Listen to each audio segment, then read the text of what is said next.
Our very distinguished guest for this evening is Admiral Richard E. Byrd. I must say that Admiral Byrd, our guest tonight, is not only our greatest living explorer, but he's been an inspiration to countless Americans. Why this interest in the bottom of the world? Nobody living down there, is there? I tell you one reason they're interested. It's by far the most valuable, important place left in the world for science. I want to talk about Antarctica. They are clearly protecting or preserving something that may or may not be under 3 miles of ice. There's undoubtedly a time when Antarctica was lush and green. The question is, was it lush and green during the lifetime of the human species? Yes. And this is where it gets tricky. Imagine embarking on an expedition to the frozen, remote expanses of Antarctica, only to uncover secrets of a lost civilization that might have thrived there in ancient times. This fascinating theory suggests that parts of a sophisticated ancient civilization could have existed on what is now the icy continent of Antarctica. This idea is tied to the hypothesis of Earth crust displacement, whereby from time to time, the entire outer crust of the Earth, like the skin of an orange, might shift, leaving the core of the Earth in place. indicating that Antarctica wasn't always positioned at the South Pole, but might have enjoyed a more temperate climate long ago, making it hospitable for human life. However, this theory is not without its controversies. Does it happen at all is the first question. I mean, of all the theories I've looked at and supported, this is the one that I've come in for the most criticism for. The concept of such dramatic geographical shifts is viewed by the scientific community as highly speculative and lacking in solid geological evidence. The current understanding of plate tectonics does not support the possibility of the Earth's crust moving so drastically and quickly to reposition an entire continent from a temperate zone to the South Pole. But the theory delves deeper than just geography. It explores global myths, legends, and religious texts, interpreting them as potential clues to the existence of this ancient civilization. Tales of great floods and cataclysms found in these stories are not seen as mere fiction, but as allegorical records of real events that led to the downfall of this advanced society. The most important issue to me is the issue of a global cataclysm at the end of the Ice Age. It is hypothesized that a major disaster, such as a flood or comet impact, could have been the cause of this civilization's disappearance from historical records, with survivors possibly dispersing around the globe and spreading their advanced knowledge to other emerging cultures. Of course, the most important are the flooded continental shelves. Sea level rose 400 feet at the end of the last ice age. Let's be clear, this was a rise that was extended over a period of 11 or 12,000 years. It did not rise 400 feet overnight. This leads to another intriguing aspect of the theory, the influence of this lost civilization on later societies. It is believed that the remnants of this ancient society played a significant role in shaping the development of well-known ancient cultures, such as the Egyptians and Sumerians. Similarities in architectural structures and astronomical alignments across different ancient sites are cited as evidence of a shared origin of knowledge. This suggests that these early civilizations might have inherited advanced architectural techniques, astronomical insights, and possibly other lost technologies and wisdom from their predecessors. The discovery of the technique to do longitudes that actually show the world as it looks during the last ice age suggests that somebody during the last ice age was mapping the world. Imagine a world where an advanced civilization flourished tens of thousands of years ago, long before the Sumerians of Mesopotamia marked what we consider the dawn of civilization around 6,000 years ago. This bold claim challenges the conventional timeline of history, suggesting that this sophisticated society existed during the last ice age or even earlier, presenting a significant puzzle for mainstream historical narratives that typically view complex societies and state-level civilizations as relatively recent developments. The evidence pointed to is as fascinating as it is controversial. It highlights the architectural marvels of megalithic structures like Göbekli Tepe in Turkey, the iconic Stonehenge in England, and the majestic pyramids of Egypt and Mesoamerica. One of the many ways that Göbekli Tepe, I think, is going to prove to be a game changer is it's going to require us to reconsider our whole dating sequence on megalithic sites around the world. These ancient constructs are not just stone monuments but testimonies to an advanced knowledge of architecture, engineering, and astronomy. Precise astronomical alignments of these structures, such as the alignment of the Great Pyramids with Orion's Belt or the solstices and equinoxes at Stonehenge, underscore a sophisticated understanding of the heavens. This expertise suggests that the people who built these monuments had a deep comprehension of celestial bodies, seasons, and cycles. The theory extends beyond monumental architecture. It proposes that this civilization possessed advanced navigational skills, which could explain how similar architectural styles and astronomical knowledge appeared across vast distances, transcending oceans and continents. The scale, precision, and complexity of these megalithic structures indicate technological and engineering skills far beyond what has traditionally been attributed to prehistoric societies. Furthermore, the alignment of ancient monuments with astronomical phenomena hints at a comprehensive grasp of astronomy, deeply integrated into their cultural and religious practices. Evidence of sophisticated urban planning evident in the ruins of ancient cities suggests advanced societal organization and knowledge of city building. The global spread of similar architectural and astronomical insights among disparate ancient cultures indicates a shared source of advanced knowledge. This could have been disseminated by survivors of this prehistoric society, whose legacy might be the foundation upon which later civilizations built their own achievements. Journey back to the Eocene epoch and you'd discover Antarctica vastly different from the icy, remote continent familiar to us today. This fascinating period reveals a past where Antarctica wasn't engulfed in ice but was bustling with life. During the Eocene, Antarctica occupied the same position over the South Pole as it does currently. Yet the global climate was substantially warmer, enabling the continent to support a climate far removed from the frozen desert we recognize now. There was a lush rainforest that is now covered in miles of ice. Yeah, that's probably true. The Earth's climate was very different from how it is today. This era marked a time of significant change, with continental drift following the breakup of the supercontinent Pangaea. As part of the Gondwana fragment, Antarctica was gradually moving to its present isolated position, while continents like Australia and South America began to drift away, modifying ocean currents and climatic conditions. A notable difference from today's Antarctica was the absence of the vast ice sheet that currently covers the continent. The Eocene's elevated global temperatures meant Antarctica was devoid of this extensive ice cover, which had profound implications for the planet's climate. The lack of ice's high albedo effect, which reflects solar radiation, resulted in an even warmer Earth's climate. The tectonic activity during the Eocene was crucial in reshaping our world. The breakup of Gondwana persisted, and the formation of the Drake Passage between Antarctica and South America began to physically isolate the continent. This isolation marked a critical juncture in Antarctica's climatic history. Another significant development was the formation of the Antarctic Circumpolar Current towards the end of the Eocene, or at the beginning of the Oligocene. As the world's largest ocean current encircling Antarctica, the ACC played a vital role in the thermal isolation of the continent. By circulating cold water, it established a climatic barrier that kept warmer waters at bay, leading to the cooling and eventual glaciation of Antarctica. Fossil evidence breathes life into the Eocene Antarctica, with forests of beeches, conifers, and ferns indicating a much warmer and more humid climate than today's icy conditions.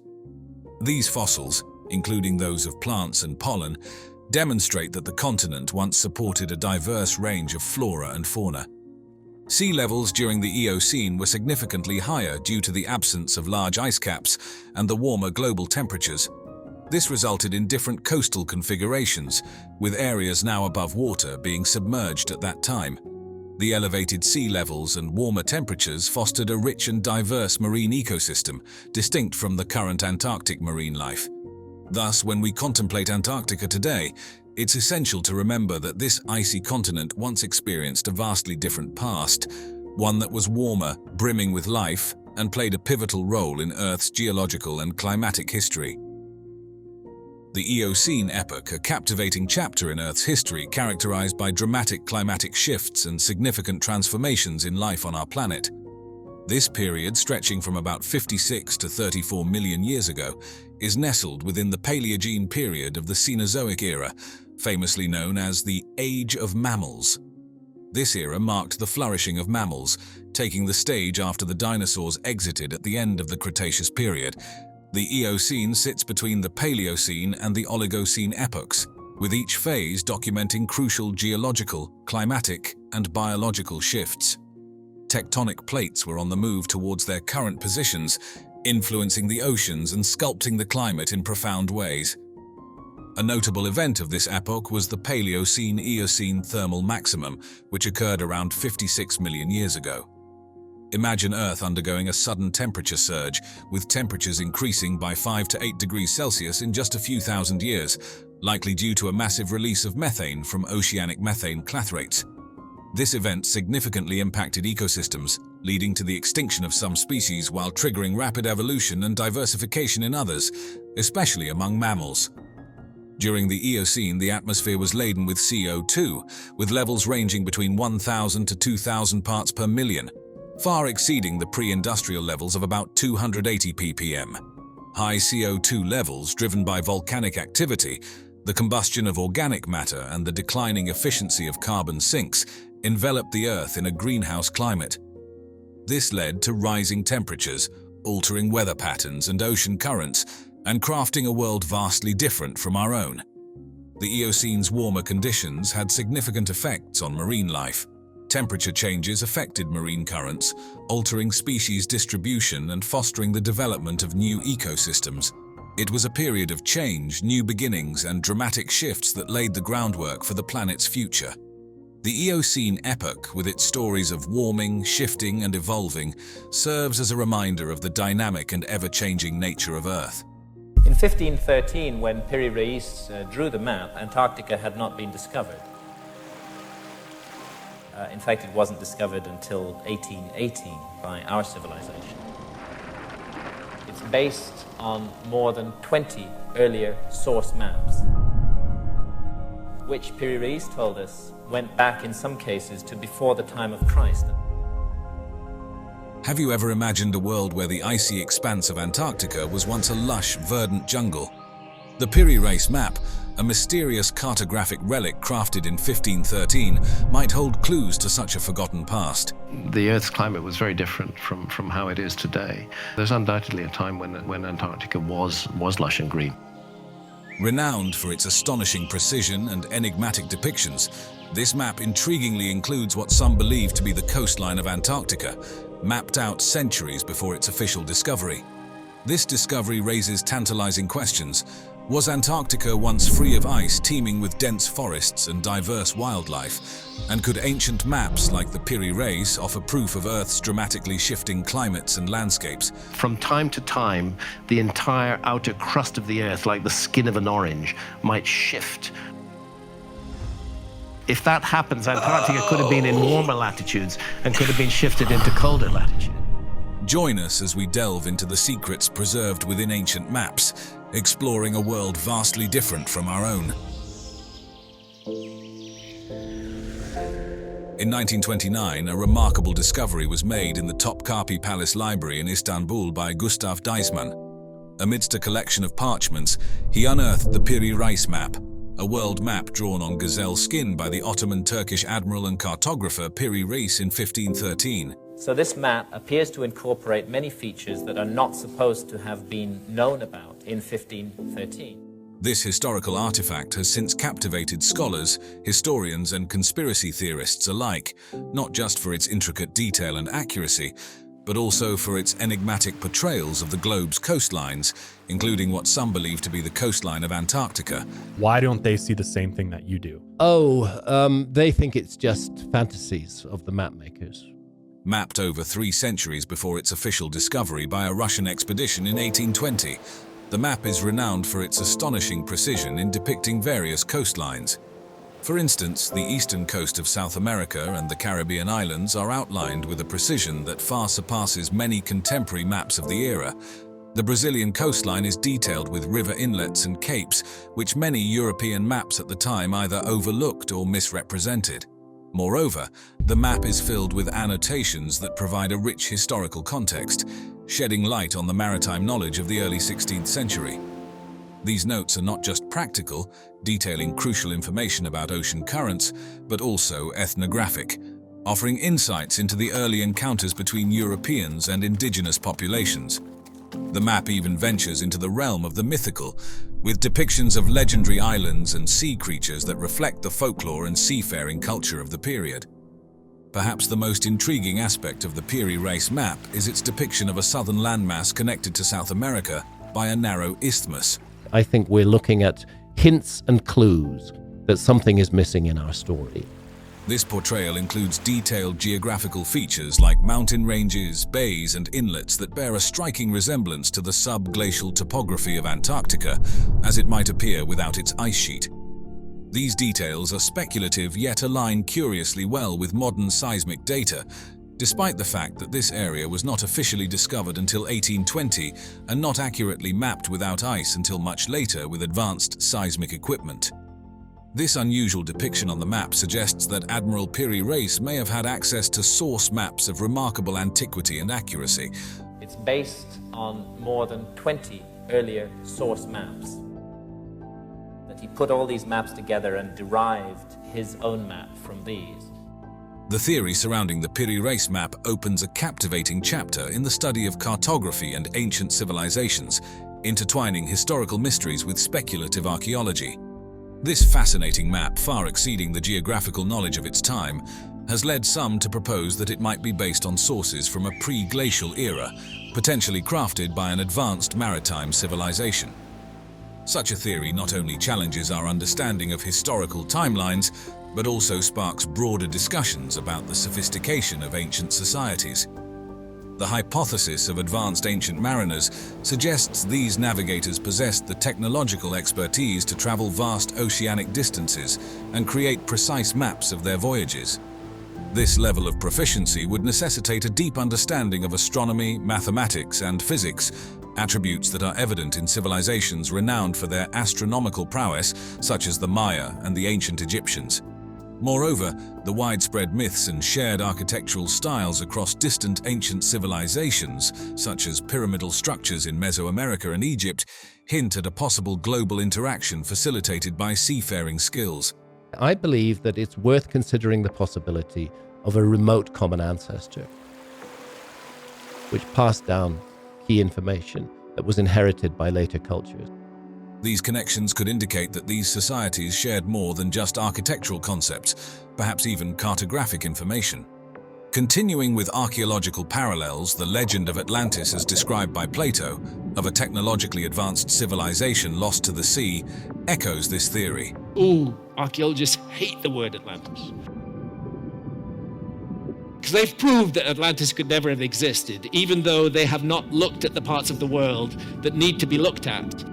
While often regarded as a mere myth, the story of Atlantis resonates with those who theorize about prehistoric cultural exchanges mediated by a seafaring civilization. Such narratives provide a metaphorical framework that some scholars use to conceptualize real yet undiscovered advanced maritime societies. Another compelling site that aligns with this theory is Göbekli Tepe in modern-day Turkey. Huge enclosures under the ground that they haven't excavated yet. The story of Göbekli Tepe is just beginning.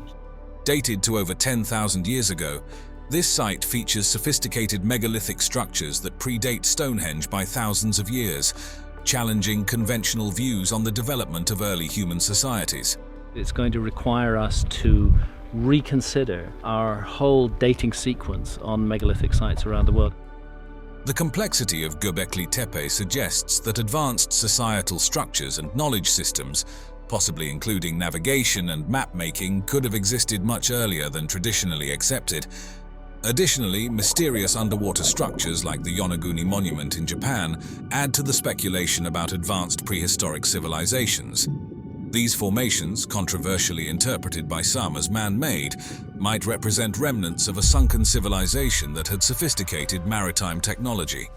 Such underwater discoveries continue to fuel debates and curiosity about the extent of prehistoric human achievements and their capabilities to navigate and understand the world around them.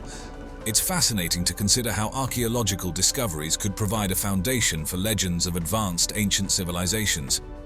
This integration suggests that stories of seafaring gods and heroes, such as Poseidon or Gilgamesh, might not just be mythical tales but could actually represent cultural memories of real historical figures from a globally connected ancient world. Take, for instance, the Vinland map, which surfaced in the 20th century and is purported to date back to the mid-15th century. This map includes a depiction of Vinland, a region of modern-day North America's northeast coast, famously associated with Norse explorations around the year 1000 AD.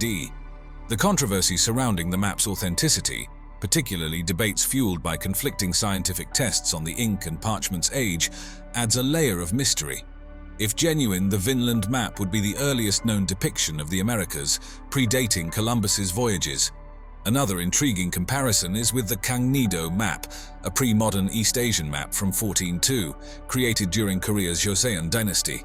This map predates both the Piri, Reis and the Vinland maps, and shows a generalized view of the known world at that time, including an oversized China and India, and a recognizably outlined Arabian Peninsula.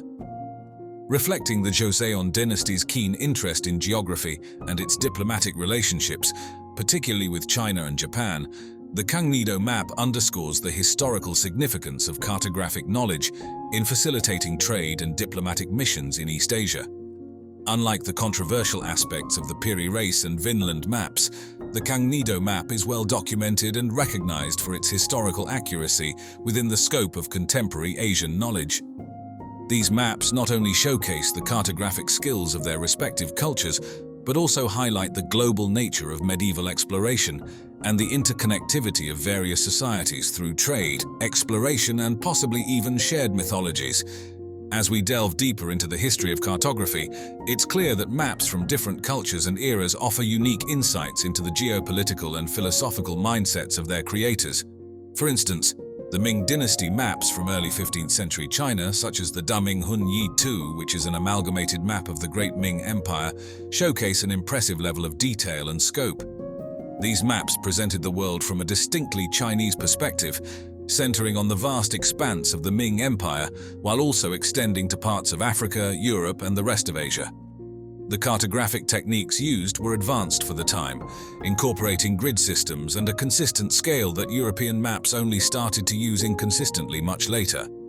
Unlike many European maps focused extensively on maritime exploration, the Ming maps prioritized land masses and political boundaries, reflecting their primary use for administrative and imperial purposes. What was weird about Antarctica?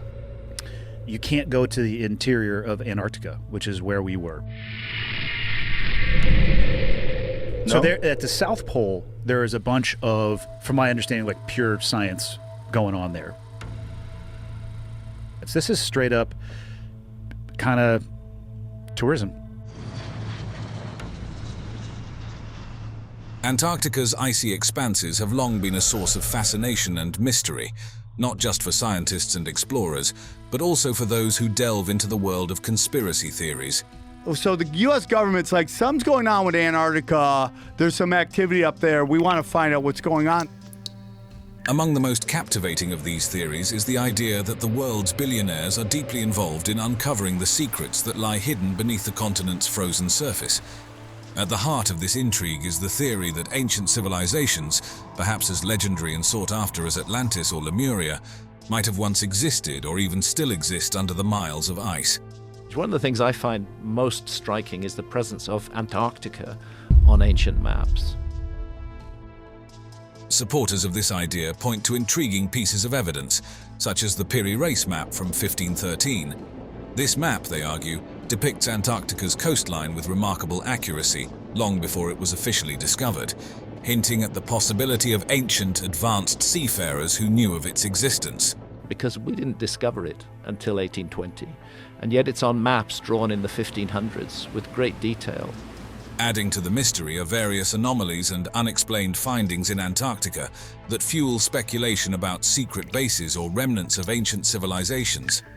For instance, satellite imagery has occasionally revealed patterns and structures that defy easy explanation, suggesting either human or alien activity. Then there's the historical fact of Germany's expeditions to the continent. So the area of Antarctica they went to was New Schwabenland. New Schwabenland. While officially aimed at exploration and drilling, these missions are speculated by some to have been a cover for establishing secret bases or making contact with extraterrestrial technology. He had made a deal, basically, working with What? You've never heard this? No. It's the greatest story ever, bro. Perhaps the most famous piece of evidence cited by conspiracy theorists is Operation Highjump. Led by Admiral Richard E. Byrd in 1946 to 1947, this U.S. Navy operation was officially tasked with establishing research bases. Why this interest in the bottom of the world? Nobody living down there. I tell you one reason they're interested. It's by far the most valuable, important place left in the world for science. However, some believe it was actually a covert mission to investigate suspected alien bases or ancient ruins hidden beneath the ice. Operation Highjump, intended to establish the research base Little America 4, has sparked widespread speculation. Despite its official scientific and exploratory objectives, the operation's extensive military involvement has led some to wonder if there was more to the mission. Conspiracy theorists are especially intrigued by alleged diary entries and interviews, where Byrd spoke of encountering incredibly fast-flying objects, hinting at a non-human origin. These accounts fuel theories that Byrd's expeditions might have uncovered evidence of alien presence, or even ancient advanced technology hidden beneath the ice, possibly linked to secret German bases or lost civilizations. Adding depth to these narratives are claims from whistleblowers, individuals who say they've encountered the extraordinary during their time in Antarctica. There's low-frequency stuff going on, and they've made deals with people and things, and that's why things going on.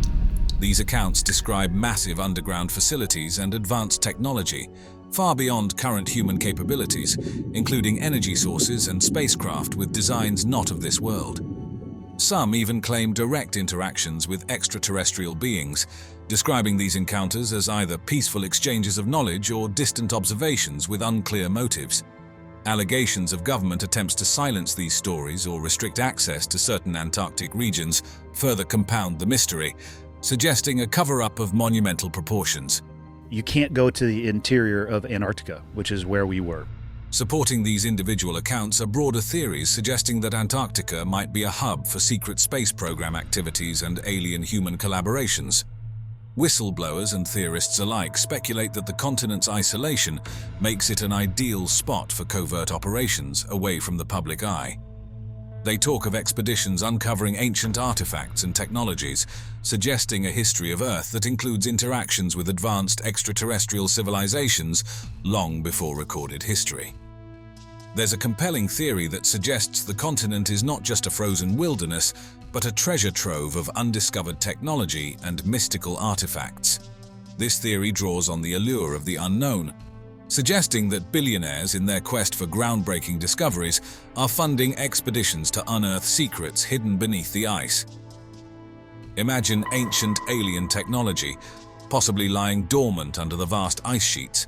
Artifacts and machinery from civilizations beyond our world could revolutionize our understanding of energy, propulsion, and technology itself. Then consider the possibility of finding mystical artifacts with immense historical significance, like the Ark of the Covenant or the Holy Grail. The idea that such objects could be hidden in Antarctica, far from the prying eyes of the mainstream world, adds an intriguing layer to the continent's allure. But what would one do with such discoveries? The theory suggests the construction of secret underground bases in Antarctica. These wouldn't be just any hideouts. We're talking about luxurious bunkers designed to shield the elite from global catastrophes, equipped with everything needed for self-sufficiency and advanced facilities. Imagine state-of-the-art laboratories dedicated to studying alien technology and ancient artifacts, all in a secure and secluded environment, away from the eyes of international agencies or potential espionage. What makes Antarctica so appealing for these secretive activities? It's the continent's extreme remoteness and the harsh climate, combined with the mystique of being Earth's last unexplored frontier. The Antarctic Treaty System, which prohibits military activity while promoting scientific cooperation, offers a unique legal loophole. In theory, those with sufficient resources and influence could exploit this to conduct activities that would be impossible or highly scrutinized elsewhere. In the vast icy wilderness of Antarctica, there are claims about geological anomalies and unexplained structures that seem to defy simple explanations. Take, for example, the pyramid-like formations spotted in satellite images and photographs of Antarctica. These structures bear a striking resemblance to the pyramids of Egypt, Mexico, and other ancient civilizations, featuring sharp angles and symmetrical geometries that suggest they might not be natural formations at all. Could these be the remnants of ancient civilizations that had contact with extraterrestrial beings? Or perhaps they were created by aliens themselves as energy transmitters, navigational aids for UFOs? The possibilities fuel endless speculation and wonder. Another fascinating theory revolves around the concept of an entrance to inner Earth in Antarctica. This idea posits that our planet has significant hollows or vast cavern systems capable of supporting life or entire ecosystems and civilizations. According to proponents, the icy landscape of Antarctica could be concealing entrances to these subterranean worlds, possibly inhabited by advanced civilizations or alien species. This theory isn't new. It has roots in various cultures and scholarly proposals throughout history. But in Antarctica, it takes on a new, mysterious dimension, with some claiming to have seen evidence of large openings or cave entrances that can't be explained by natural geological processes. Then there's the matter of unusual energy signatures detected in Antarctica. Occasionally, satellites and scientific instruments record unexplained heat sources under the ice or anomalous electromagnetic readings. While there might be natural explanations for these phenomena, such as geothermal activity, the more adventurous minds suggest they could be signs of alien technology. This could include anything from advanced propulsion systems powering underground bases to terraforming equipment meant to alter Earth's environment for extraterrestrial purposes. Adding another layer to the mystery, some argue that scientific missions to Antarctica are not what they seem. Instead of merely researching climate change, geology, or biology, these expeditions could be cover-ups for more secretive investigations into the anomalies. The suggestion is that these missions might be tasked with studying alien technology or engaging with extraterrestrial beings residing in hidden bases. The role of billionaires in potential alien collaborations takes center stage, especially when it comes to the icy expanse of Antarctica. There's talk, whispered in the circles that love to ponder the unknown, about how these ultra-wealthy individuals are not just idle spectators in the quest for extraterrestrial contact, but active participants. Rumors abound that some of them have been whisked away to secret meetings in the Antarctic wilderness, where they've sat down with beings from other worlds. The agenda? Nothing less than technology sharing, interstellar travel discussions, and maybe even plotting the course of global governance. But why would extraterrestrials choose to meet with billionaires? Well, it's said that these magnates are pouring money into covert operations and research teams with one goal: to dig up alien technology hidden beneath the endless ice. The prize, for those who believe in such tales, isn't just knowledge but power, the kind that could leapfrog humanity into a new era of technological supremacy. But with great power comes great, well, you know. The control over such alien technology could place unparalleled economic and military power in the hands of a select few, potentially reshaping the global power structure. It's even suggested that engagement with extraterrestrial beings could elevate certain billionaires or shadowy consortiums to the status of humanity's unofficial emissaries, wielding influence over interstellar diplomacy and policy. And then there's the chilling concept of a new world order, a theory that paints Antarctica not just as a meeting point with aliens, but as the headquarters for a global elite seeking to control or significantly influence world affairs. Imagine a coalition of billionaires, high-ranking politicians, and international bankers, all conspiring in a land of ice and snow, far from the oversight of national governments and the public eye. Why this interest in the bottom of the world? Nobody living down there. I tell you one reason they're interested. It's by far the most valuable, important place left in the world for science. Have you ever heard of Operation Highjump? No. Dude, What's it's Operation crazy. Highjump? What does that mean? You've never heard this? No. It's the greatest story ever, bro.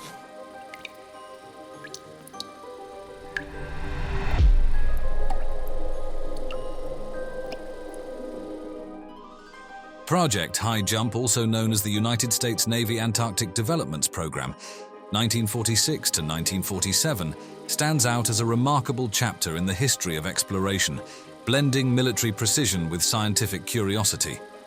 This operation, under the guidance of the indomitable Admiral Richard E. Byrd, was more than just an expedition. It was a groundbreaking venture into the unknown, aimed at asserting U.S. presence and prowess in the Antarctic during the tense early years of the Cold War. So the U.S. government's like, something's going on with Antarctica. There's some activity up there. We want to find out what's going on. So they send this cat named Admiral Byrd up to investigate with a giant fleet. At the heart of Project Highjump was the establishment of Little America 4, the latest in a series of bases that served as a testament to human resilience and ingenuity. Located strategically on the Ross ice shelf near the Bay of Whales, this base was not just a shelter but a fully equipped research station, with state-of-the-art labs, living quarters, and storage units all designed to endure the extreme cold. Little America 4 became the epicenter of operations, facilitating groundbreaking research in meteorology, geology, and glaciology.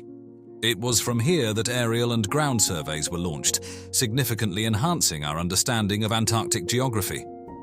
But Project Highjump was as much about the people as it was about the place. And so, this is where the missing 411 come from, which is all these people have mysteriously disappeared in force.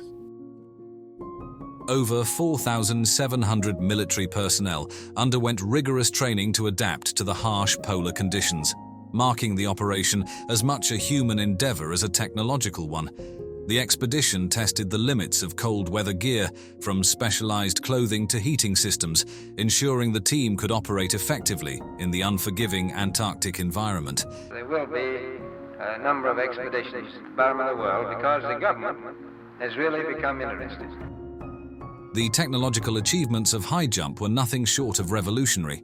The operation marked the first major use of helicopters and aircraft in Antarctica, transforming the logistics of polar expeditions. This fleet of snow tractors, weasels, aircraft, and ships was not just tested, but proven in the polar climate, providing invaluable data for future operations in similar conditions. Beyond the scientific and logistical achievements, Project Highjump was a statement of geopolitical intent. I 100% believe this is a spiritual war and that these people are working with dark entities, and that's what this is all about. In the shadow of the Cold War, establishing a U.S. presence in Antarctica was a strategic move, showcasing American capabilities and interests in this remote region.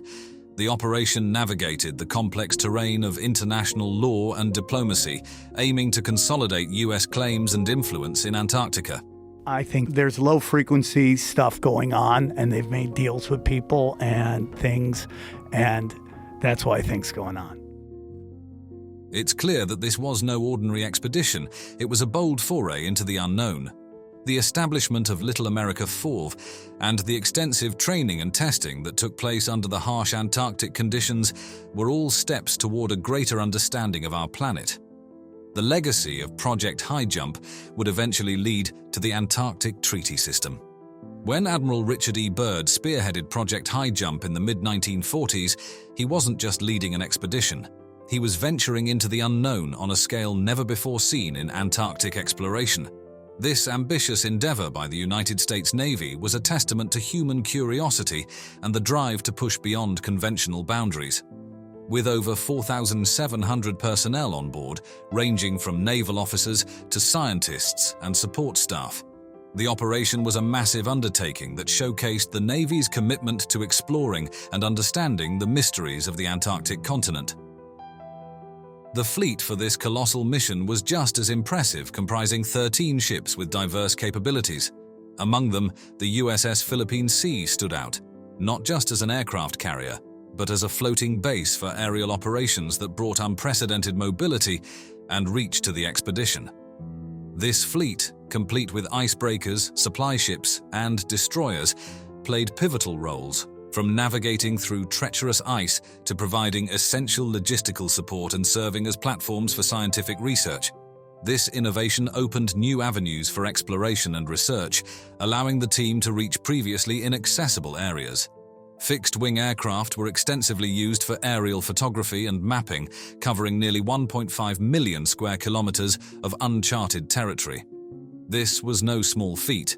The aerial reconnaissance conducted during Highjump was crucial for mapping the continent's geography, studying its geology, and planning future expeditions. The resulting photographs and maps became authoritative sources of Antarctic geography for years to come. The harsh and extreme conditions of Antarctica posed significant challenges, necessitating innovative technological adaptations. Everything from vehicles to aircraft and ships was modified to withstand the polar conditions. Special insulation, heating systems, and lubricants were developed to ensure functionality in the extreme cold. These adaptations were not just crucial for the success of the expedition, they contributed to the development of technologies that would be used in cold environments worldwide. According to some, the United States Navy's expedition to the icy continent wasn't just about exploring uncharted territory. It was a covert operation to uncover something much more extraordinary: exotic technologies or evidence of ancient civilizations buried beneath the ice. The story goes a bit like this. Tucked away in the vast frozen landscapes of Antarctica, there might have been remnants of an advanced ancient civilization, or perhaps even a crashed alien spacecraft. Imagine that, hidden bases or technology from other worlds right here on Earth, lying in wait under the ice. This theory plays into the idea that such discoveries could explain the rapid technological advancements of the period. Maybe, just maybe, the team behind Project Highjump was on the brink of uncovering secrets akin to those of Atlantis or other legendary lands, secrets that could rewrite our understanding of history and science. But let's take a step back and sift through the layers of this captivating story. When we dive into the official records and facts from the expedition, a different picture emerges, one rooted firmly in the realm of scientific exploration and research. There's no denying the operation was ambitious and groundbreaking, but its achievements lie in the contributions it made to our understanding of the Antarctic region, not in unearthing ancient tech or alien relics. Now, one of the most intriguing conspiracy theories that's been swirling around for decades, the idea that Project Highjump was actually a secret mission to uncover a German base hidden deep in the icy expanses of Antarctica. It's a tale that mixes real historical events with a hefty dose of speculation, all set against the mysterious backdrop of the Antarctic wilderness. Let's start at the beginning. Back in the late 1930s, Germany did indeed embark on an expedition to Antarctica, known as the Third German Antarctic Expedition. This venture was aimed at expanding Germany's whaling capacities and staking a territorial claim for resource extraction, naming the explored area Neuschwabenland, after a region in Germany. However, despite the grand ambitions, the expedition didn't result in the establishment of a permanent base, just a fleeting brush with the icy continent. Now onto the more thrilling part of the story, the theory that the Germans conducted secret drilling operations in Antarctica. According to various speculative narratives, these operations had several possible goals: hunting for rare minerals to power their war machine, establishing a covert base under the ice, dubbed Base 2111 or New Berlin, or even seeking out ancient knowledge or alien tech hidden in the Antarctic depths. It's the stuff of science fiction with a dash of historical intrigue, but let's pause for a reality check. The technical feats required for deep drilling in the Antarctic ice are formidable, even by today's standards. Considering the technology available in the 1930s and 1940s, the idea that they could have pulled off such a feat is highly improbable. Modern ice core drilling projects, which have successfully reached great depths, rely on sophisticated equipment and logistics that simply weren't at the Germans' disposal. But as World War II came to a close, rumors started to take flight. Stories began circulating about Germans fleeing and seeking refuge in a secret base in Antarctica, supposedly established in the wake of the Richer expedition. As the years went by, this theory found its way into various books, articles, and eventually online forums and documentaries, each iteration adding layers to the narrative. Speculations about the Germans developing advanced technology and weaponry in isolation, far from the prying eyes of the world, only served to deepen the mystery and allure of the story. Yet despite its captivating narrative, this theory remains just that, a theory. What was weird about Antarctica? What was that? What the hell was that? You can't go to the interior of Antarctica, which is where we were. It went by like we were standing still. Blue leader to group. Get off the air. Our very distinguished guest for this evening is Admiral Richard E. Byrd.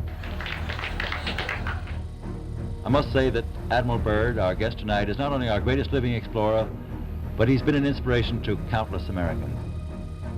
Diving into the depths of Earth's mysteries, the concept of a hollow Earth has been a subject of human fascination that ties together ancient myths with the threads of more modern, albeit speculative, scientific thought. If you can't create a way to protect from the meteor impacts, you're going to want to go in there, man. This journey through our planet's hypothetical hidden layers has evolved remarkably over the centuries, shifting from tales of underworlds ruled by gods and spirits to the realms of scientific inquiry during the Enlightenment and beyond. There's a specific kind of idea that's unique to a human being. This is why I love Hollow Earth theory, man. The story begins in the 17th and 18th centuries, a period ripe with intellectual curiosity and scientific revolution. It was then that Edmund Halley, an esteemed figure in astronomy known for identifying the comet bearing his name, introduced a radical theory that would challenge the conventional understanding of our planet. In 1692, Halley proposed that Earth was not a solid mass, but rather consisted of a hollow shell about 500 miles thick.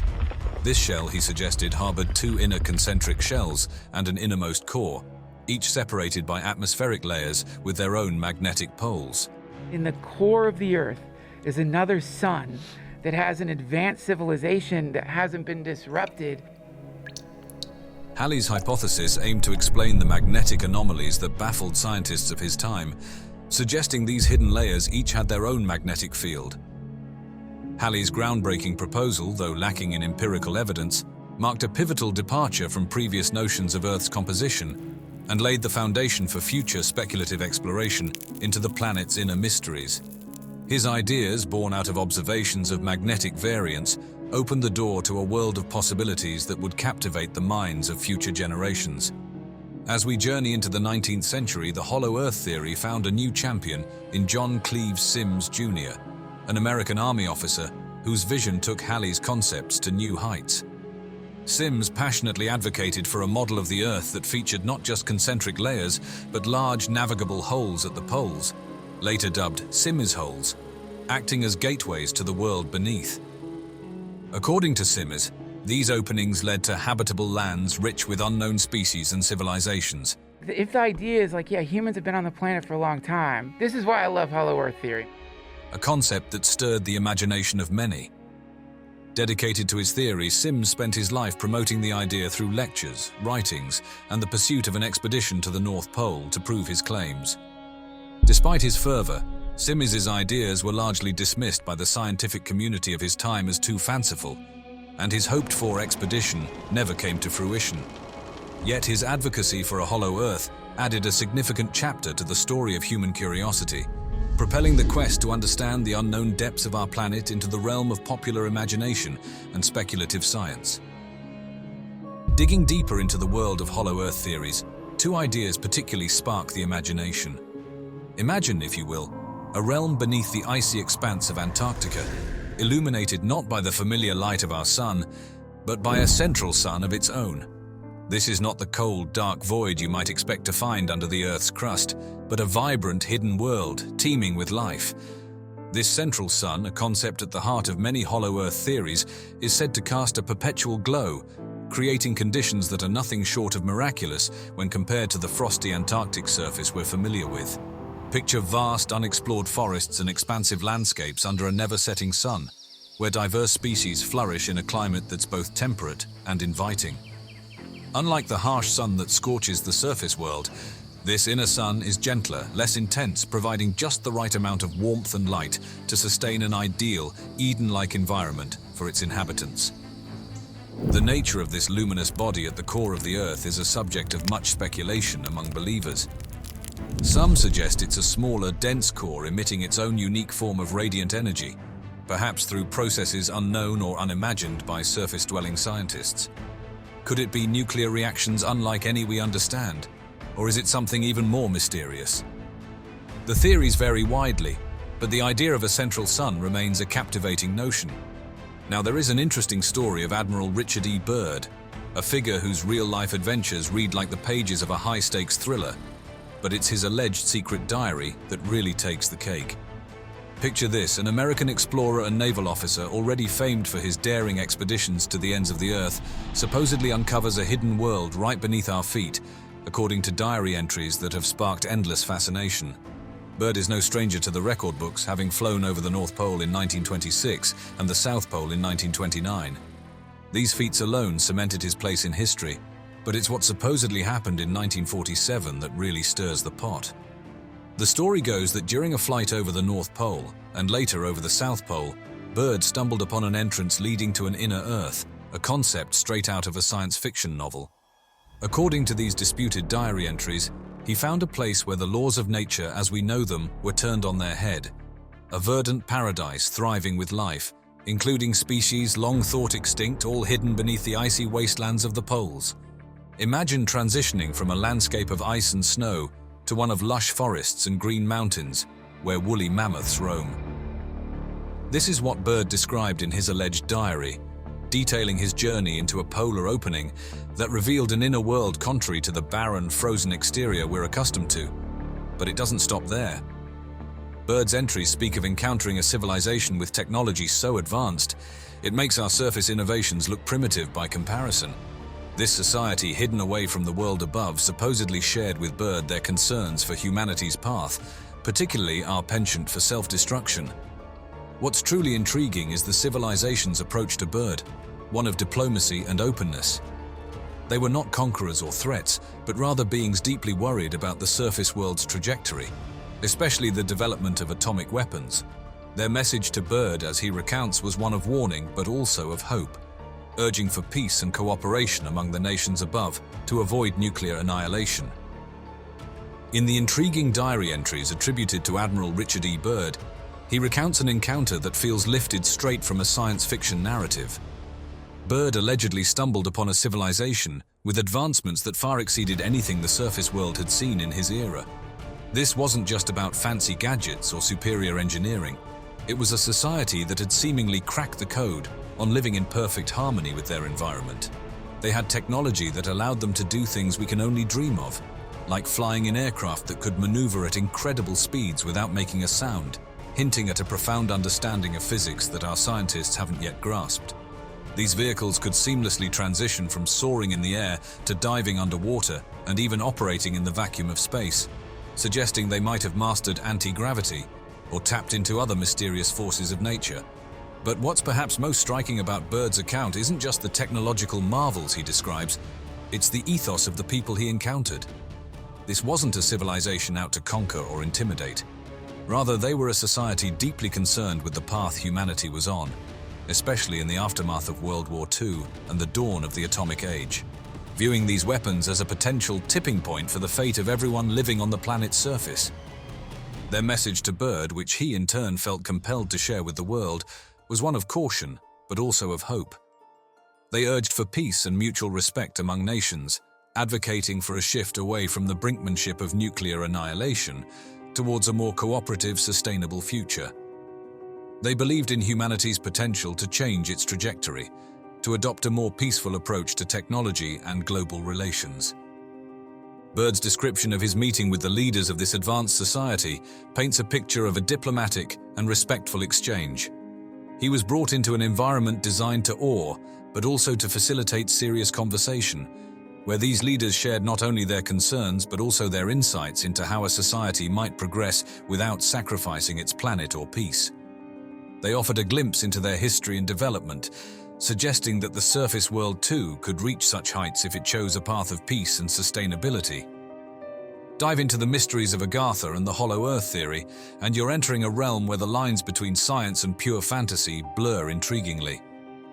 These theories offer a captivating look at what might lie beneath the surface of our planet, stirring the imagination with the possibility of hidden worlds just beyond our reach.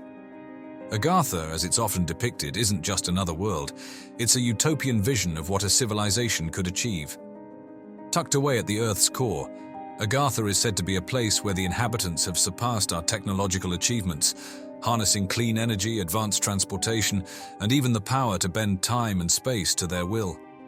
It's a society that's reached the zenith of cultural and spiritual development, acting as custodians of knowledge far beyond what we've managed to grasp.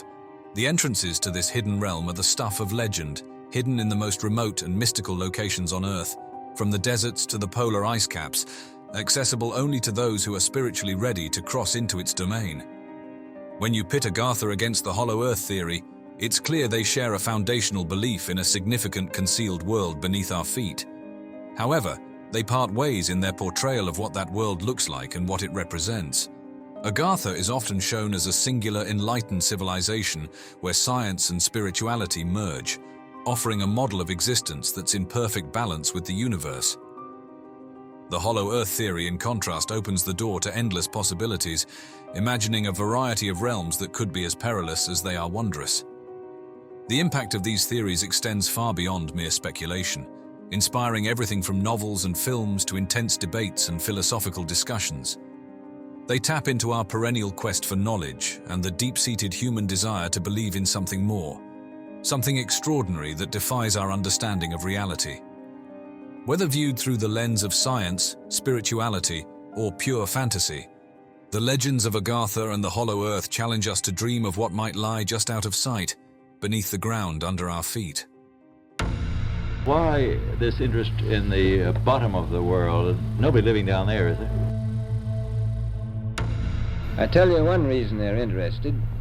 It's by far the most valuable, important place left in the world for science. Antarctica, one of the most isolated locations on Earth, has always been interesting to those who seek mystery and answers to the unknown. There's undoubtedly a time when Antarctica was lush and green. The question is, was it lush and green during the lifetime of the human species? Yes. The remoteness and mystery combined with real stories such as Operation Highjump further support the strange mystery with Antarctica. What is really frozen under the 2 kilometers of ice? Will we ever know, or will time tell us the truth? I think it's quite astonishing that there should be an area as big as that unexplored. Among the numerous theories surrounding this icy wilderness, the possibility of lost civilizations such as Atlantis or Lemuria stands out as particularly captivating. Archaeologists roll their eyes at any mention of Atlantis. Right. You're automatically regarded as a member of the lunatic fringe. Okay. These ancient civilizations are described in various cultural myths and are often associated with advanced technologies and profound wisdom. Atlantis, as recounted by Plato, was a powerful maritime power that tragically sunk into the ocean in a single day and night of misfortune. That there was this great civilization, that it was destroyed in an enormous flood. Plato refers to it as Atlantis. Lemuria, on the other hand, is referenced in Tamil legends of Kumarikandam and is believed to have been located in the Indian and Pacific Oceans. Central to the theory that these civilizations might have existed on the now icy continent of Antarctica is Charles Hapgood's theory of Earth crust displacement. I was very interested in Antarctica, and I was interested in it because of the work of a previous researcher called Charles Hapgood. This theory, which was notably supported by Albert Einstein, suggests that the Earth's crust can shift, positioning continents in entirely different climate zones. Hapgood's hypothesis is supported by certain ancient maps, such as the Piri Reis map, which remarkably depicts the Antarctic coast free from ice, suggesting that the continent might once have been navigable and located in a temperate or tropical latitude. They show Antarctica in maps drawn in the 1500s, based on older source maps, when our civilization didn't even know Antarctica existed until 1820. Further support for the idea of ancient civilizations in Antarctica comes from various intriguing geological and archaeological findings. Satellite technology, for example, has revealed alignments and landforms beneath the continent's ice layers that closely resemble the architectural precision found in known ancient constructions, like the pyramids at Giza or the complex at Teotihuacan. These features potentially indicate planned constructions and hint at a global navigation knowledge that might have included Antarctica. These findings are particularly compelling as they suggest that the continent's environment might have been drastically different in the past, warm enough to support human life.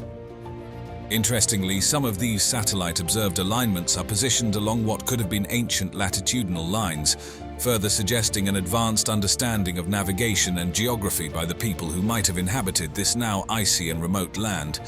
Such evidence points to a complex puzzle that combines historical myths, advanced ancient cartography, and modern scientific discoveries, all set against the stark, beautiful backdrop of Antarctica's icy expanse. Now, Antarctica, a land shrouded in ice, holds secrets that suggest it may have once been a lush, habitable landscape. Recent technological advancements have uncovered fascinating clues about the continent's past. The geological record revealed fossil finds such as coal beds, palm leaves, and wood in areas like the Transantarctic Mountains tell us that the continent once enjoyed a significantly warmer climate, or perhaps the continental plates were positioned very differently. One of the most intriguing findings is a 260-million-year-old fossilized forest, dating back to a time before the dinosaurs when Antarctica was still part of the supercontinent Gondwana and located near the equator. The discoveries extend beyond mere plant life. There's also evidence of extensive ancient volcanic activity, which might have contributed to a warmer local climate through volcanic heating, possibly creating habitable environments even in prehistoric times. Deep ice core analysis has added another layer to our understanding. These cores show layers of ash, pointing to historical volcanic activity, and contain trapped bubbles of ancient atmospheres, providing a timeline of past climatic conditions. Additionally, recent seismic surveys mapping the bedrock beneath the ice have revealed features that could potentially be man-made or altered landscapes, such as uniform plateau structures that might have supported buildings or other structures. An interesting parallel can be drawn between the transformations of Antarctica and the Sahara Desert.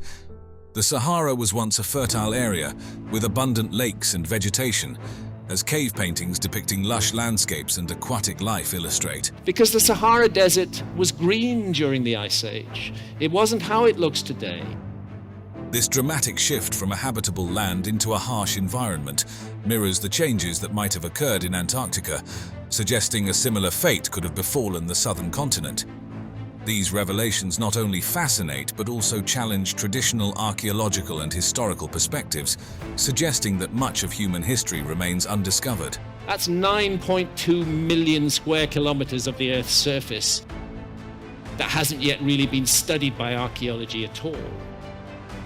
Theories about Antarctica's temperate past have sparked discussions in scientific and literary circles alike, inspiring speculative fiction and intense debates about human resilience and the rise and fall of ancient civilizations. Such discussions underline the dynamic nature of our planet and the ever-changing conditions that have shaped the history of our world. Antarctica's mysterious no-fly zones have always been a hotbed of curiosity and the source of various conspiracy theories. These restricted airspaces cover the South Pole and other crucial areas, ostensibly to shield air traffic from the extreme polar conditions that can lead to navigation hazards and environmental risks.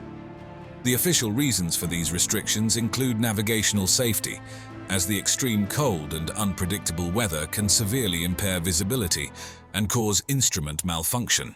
Additionally, limiting air traffic helps protect the continent's untouched ecological balance and minimizes the risk of potentially catastrophic accidents. However, these official explanations have not stopped alternative theories from flourishing. The no-fly zones are fertile ground for speculations about hidden bases, secret scientific or military facilities, or even remnants of ancient civilizations and alien technology.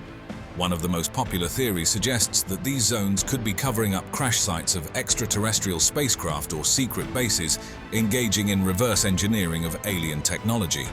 Another theory posits that the zones protect sites that could prove the existence of ancient advanced civilizations, such as Atlantis, whose technology and ruins are supposedly kept out of public view, drawing a parallel to Area 51 in Nevada, which is famously known for its association with alien conspiracy theories. Both the Antarctic no-fly zones and Area 51 are heavily restricted areas that fuel public speculation about their true purpose. While Area 51 is rumored to house alien spacecraft, the Antarctic zones are speculated to contain hidden artifacts of ancient or extraterrestrial origin. Adding an intriguing layer to these mysteries is Operation Highjump, led by Admiral Richard E. Byrd in 1946 to 1947.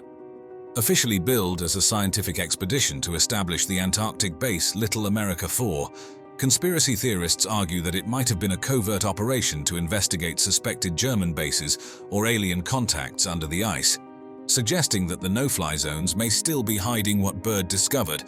Despite the rampant speculation, scientific and exploratory missions continue to study Antarctica's climate, ecology, and geology. These missions are carefully planned within specific safe corridors to ensure both the safety of the personnel and the environmental integrity of the region. Projects like the exploration of Lake Vostok have also faced similar scrutiny and generated conspiracy theories, often cited as reasons for the stringent airspace restrictions aimed at preventing close observation of the area. Such ongoing research attempts to demystify some of the continent's most persistent secrets while navigating the complex web of theories that surround its most inaccessible zones. Antarctica's Lake Vostok and the Piri Reis map are two of the most puzzling mysteries in the world of geographical and historical mysteries, captivating the interest of scientists and historians for decades. Let's delve into these intriguing mysteries and explore the ongoing research and theories they inspire. Starting with Lake Vostok, it's one of the largest subglacial lakes worldwide, situated beneath Russia's Vostok station in Antarctica, covered by over 2 miles of ice. Thought to have been isolated from the rest of the world for 15 to 25 million years, this lake has been the subject of intense study using radar and other remote sensing techniques. During these investigations, scientists have discovered unusual radar readings that suggest the presence of anomalies beneath the ice. These anomalies appear as distinct, non-random reflective patterns that could indicate unusual structures or formations below. An interesting fact about Lake Vostok is that its isolated environment is often compared to the subsurface oceans on Jupiter's moon Europa, which is of keen interest to astrobiologists exploring the potential for life in extraterrestrial icy worlds. On the other hand, the Piri Reis map, drawn in 1513 by the Ottoman admiral and cartographer Piri Reis, is another profound mystery. This map accurately shows the western coast of Africa, Europe, and the coast of Brazil. However, it is the depiction of Antarctica that draws the most scrutiny and speculation. Remarkably, parts of the Antarctic coast shown on the map are currently under ice, which has led to suggestions that the map was based on source maps that predated the current ice coverage, possibly dating back to a time when the coasts were navigable. These fascinating discoveries and theories not only enrich our historical and geographical knowledge, but also keep alive the debate about what other secrets might be buried under the ice or hidden in the annals of history.